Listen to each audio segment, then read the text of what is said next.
तहसीन पूनावाला जी, सबसे पहले तो मैं आपसे ये पूछना चाहती हूँ, 338 करोड़ की बात हुई। अब ये 338 करोड़ ये सुप्रीम कोर्ट मान रही है कि ये प्रॉफिट्स में गए हैं, विंडफॉल में गए हैं, जो डिस्ट्रीब्यूटर थे होलसेल, उनके पास ये कमीशन में गए हैं।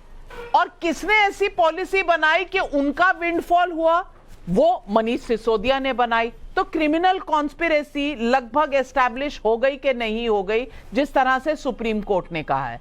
अब इसके बाद उनके पास पैसे मिले ना मिले, भैया आपने उनको फायदा दिलवाया, वो फायदे के पैसे कहां गए? वो चाहे मनीष सिसोदिया के पास गए हो ना गए हो, उनकी पार्टी में गए हो, मुद्दा तो यह है कि एक मंत्री जो बैठा हुआ था उसकी क्रिमिनल कॉन्स्पिरेसी से यह लगभग फायदा 338 करोड़ का हुआ।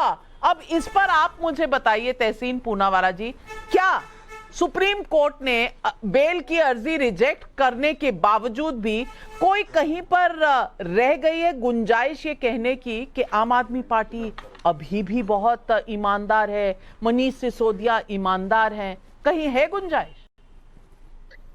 जी थैंक यू सो मच, आपके शो में शिरकत करने का मौका मिला। और मैं शुरुआत में हर्षवर्धन जी को बहुत बहुत साधुवाद देना चाहता हूँ कि उन्होंने इस मामले की अच्छी पढ़ाई की और बहुत लॉजिकल बात की। लेकिन मैं बिल्कुल उनसे और गौरव भाई से इत्तेफाक नहीं रखता हूँ। मैं मानता हूँ कि आम आदमी पार्टी को बहुत सारे सवाल देने होंगे लिकर पॉलिसी को लेकर। अरविंद केजरीवाल जी ने कहा था मैं दूंगा पाठशाला, दिया दिल्ली को मधुशाला। लेकिन क्या मनीष सिसोदिया जी पर गिल्ट एस्टैब्लिश होता है? नहीं, बिल्कुल एस्टैब्लिश नहीं होता है।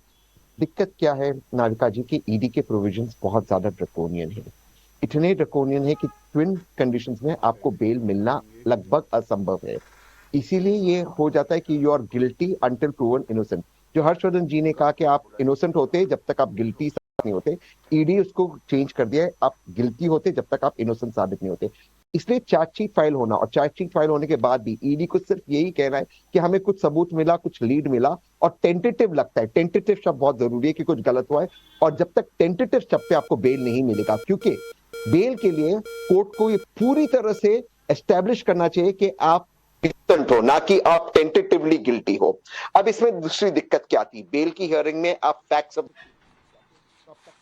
साबित हो तक आप अपने आप को इनोसेंट साबित नहीं करते। मैं समझता हूँ ये देश के लिए बहुत दुर्भाग्य की बात है। और सुप्रीम कोर्ट जिसके सामने मैं अपना सर झुकाता हूं, मैं मानता हूँ ईडी के इन खतरनाक प्रोविजंस को स्ट्राइक डाउन करना चाहिए। मैं आपके सवाल का जवाब देते अपनी बात को समाप्त करूंगा। मान लो कल मैं मेंबर ऑफ पार्लियामेंट बनता हूं, कल मैं मिनिस्टर बनता हूं और मैं कोई ऐसी पॉलिसी निकलता हूं बनूंगा जिससे समझो किसी का लाभ हो, किसी एक ग्रुप का लाभ हो। क्या लाभ होना करप्शन है? वो मनी ट्रेल कहां एस्टैब्लिश हुआ है मनीष सिसोदिया को? केवल 338 करोड़ में मनीष सिसोदिया या आम आदमी पार्टी को पैसा मिला? ठीक है, किसी का लाभ ईडी सीबीआई ने कब कहा कि पूरी इन्वेस्टिगेशन पूरी हो चुकी है और फला जगह गया फला? यहां पर क्या बात हो रही है? मनीष सिसोदिया जी की इन्वेस्टिगेशन, मैं कह रहा हूं जब तक खत्म नहीं होगी बेल नहीं मिलेगा। और ईडी क्या करती है हर डेट पे? गौरव भाई 10 सेकंड लूंगा। ईडी क्या करती है? हमें एक नया क्लू मिला है, टेंटेटिव है, हम इसको फॉलो कर रहे हैं, तो चार्जशीट के बाद भी इन्वेस्टिगेशन चालू रखते हैं, तो बेल मिलेगा ही नहीं ना। यही बात मैं कह रहा हूं, आपने बिल्कुल इसको नेल किया नाविका जी। नविका 10 सेकंड, नविका जी 10 सेकंड। ठीक है, हाथ ऊपर उठ रहे। तौसीफ खान आ रही हूं, पहले हर्षवर्धन त्रिपाठी और फिर गौरव भाटिया। हर्षवर्धन जी साहब मानते तो मैं बढ़कर आया हूं। गौरव भाई, तहसीन भाई आपको सिर्फ एक बात देखिए, ये ठीक बात है कि ईडी के प्रोविजंस ऐसे हैं कि उसमें जमानत नहीं मिलती, लेकिन मैंने जो शुरुआती टिप्पणी में ही कहा था, आज इसलिए जमानत नहीं मिली है कि वो ईडी के प्रोविजन, आज मनी ट्रेल इस्टेब्लिश होना सुप्रीम कोर्ट की नजर में आया, इसलिए उन्होंने खारिज किया। और वो ये भी कह रहे हैं कि रोज रोज जमानत के लिए मत ले आओ क्योंकि आधार नहीं है तुम्हारे पास। ये मनीष सिसोदिया के लिए चिंता की बात है। आप उस ऑर्डर को फिर से डिटेल में पढ़िए। सर्वोच्च न्यायालय ने पिछली हियरिंग पर क्या किया था? बहुत फटकार लगाई थी, सब खुश हो गए थे कि अरे वाह, पार्टी को पार्टी नहीं बनाया, कि एकदम से कुछ है ही नहीं, ऐसे कैसे ईडी चली आती है। आज वही जब ऑब्जर्वेशन आ रहा है तो आप उस ऑब्जर्वेशन को कैसे खारिज कर सकते हैं? सर्वोच्च न्यायालय बहुत साफ साफ कह रहा है मनी ट्रेल इस्टेब्लिश हुआ है। अब ये एजेंसी का काम है, ये हम लोग थोड़ी ना टीवी की डिबेट में तय कर लेंगे। लेकिन गौरव भाटिया जी, एक मिनट तहसीन, गौरव भाटिया जी, ये जजमेंट मेरे हाथ में है। जजमेंट का पहला पेज, जो लोग इतना अध्ययन करके आए हैं वो जजमेंट का पहला पेज पढ़ लें। जजमेंट के पहले पेज पर क्या कहा है? किसके और किसके बीच में ये केस है? ये केस है मनीष सिसोदिया और सीबीआई के बीच। नाविका जी मैं बताता हूं। अब ये सीबीआई की बात हो रही है, आप एनफोर्समेंट डायरेक्टरेट के गाइडलाइंस लेकर आ गए हैं तहसीन पूनावाला, और यही हेर फेर जो शब्दों का इन्वेस्टिगेशन एजेंसीज का, क्या इसी वजह से सारी पॉलिटिक्स हो रही है गौरव भाटिया जी? देखिए नाविका जी, आज तहसीन मेरे छोटे भाई हैं, पढ़ लिख के नहीं आए हैं, और मैं वजह बताता हूं। अच्छा। पहली गलती जो इन्होंने करी, जो आपने भी अभी बताया, ये जो बेल रिजेक्ट हुई है ये सीबीआई के केस में हुई है, ईडी के नहीं। हमें याद रखना चाहिए 2 केसेस चल रहे हैं। दिल्ली उच्च न्यायालय में भी बेल नहीं मिली, ईडी वाले केस में भी और सीबीआई वाले में भी, और सर्वोच्च न्यायालय का जो फैसला है सीबीआई के केस में। पहली बात तो अगर पढ़ लिख के आते तो ये गलती ना करते, लेकिन गलती से मिस्टेक हो गया। अब वो सोनिया गांधी के समर्थन में खड़े रहते, गलती कर देते। दूसरी बात जो कही जा रही है कि ईडी के केस में जमानत नहीं होती, ये भी गलत है। एक डबल टेस्ट है, जमानत जब होगी तो डबल ट्विन टेस्ट होता है।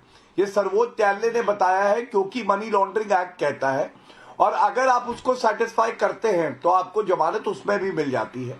जब आज जमानत नहीं हुई, तहसीन कह रहे थे कि बेल नहीं हुई है, बेल नहीं हुई है, अभी चलेगा। मैं आपको बताता हूं, जनरली बेल होती है, लेकिन प्रथम दृष्टया जब बहुत सबूत मजबूत होते हैं, साक्ष्य मजबूत होते हैं, तब सर्वोच्च न्यायालय उच्च न्यायालय बेल नहीं देता। इसका मतलब जो केस सीबीआई ने बनाया है ये बहुत ठोस आधार पे है, इसमें प्रमाण है, साक्ष्य है, गवाह है, अप्रूवर है।